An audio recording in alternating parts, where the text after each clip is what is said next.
I'm going to take a look now, you too, a couple of quotes from a new op-ed by James Comey, you know, the FBI guy. Here's the first quote.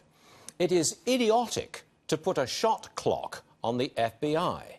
FBI agents know time has very little to do with memory. They know every married person remembers the wedding on their wedding day. No matter how long ago, significance drives memory." I guess he's trying to say that there should be no time frame on the FBI investigation, open-ended if you like, but they can do what they need to do. I think that's what he's saying.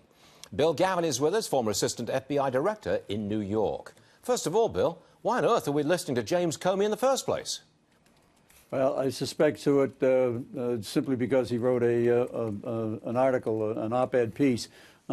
It's very difficult for me to listen to any comment made regarding the efficacy, the efficiency, effectiveness of the FBI from Jim Comey when somehow in the Hillary Rodham Clinton email case, he acted as the prosecutor when he should have acted solely as the director of the FBI, an investigative agency. So I think that's difficult. What he does say is, some of what he says is absolutely true. The FBI can complete that investigation to the best possible at this particular point in time.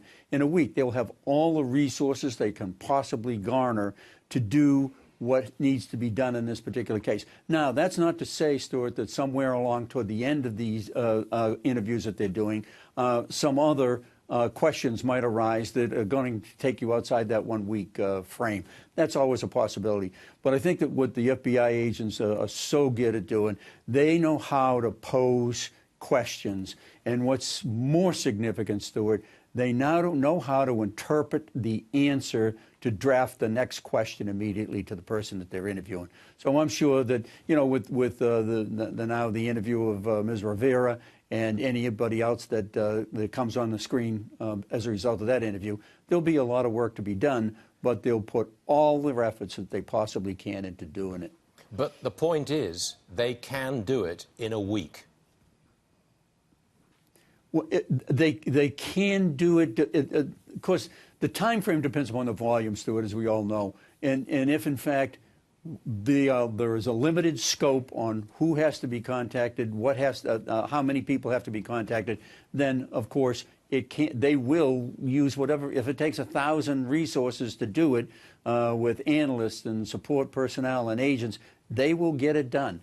As I say, there's always something at the end of an interview, or that the last person to be interviewed on the last day might provide some additional information that requires some additional investigation. That's all. But you don't expect the Democrats to be satisfied? You know, I think the Bureau almost, in this case, is almost caught in the horns of dilemma. No matter what, if one side's going to be happy, the other side's going to be unhappy, and what is found during the course of this background investigation depends upon what's found and which side is going to be upset. But really, can you investigate something that was 35, 36 years ago? You're not even sure of the precise location where the event was where it allegedly took place. You don't know the right day, and you have no witnesses, and there's no evidence from the scene of the alleged crime. How do you investigate something like that?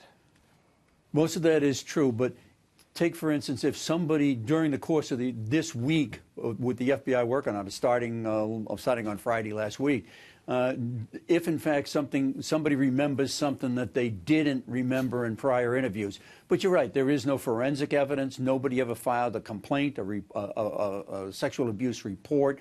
All of those things are very difficult, and some of them you may never arrive at a conclusion. But in interviewing people, there might be some additional facts that pop up that can be worked with and resolved one way or the other. But it is difficult. 35 years. You know, this stuff about remembering the weather on your wedding day. You know, I'm hard pressed to do that. Yeah. Okay. That says it all, Bill. Bill Gavin, thanks for joining us, sir. Always obliged. Thank you, sir. My pleasure, Stuart. Thank you.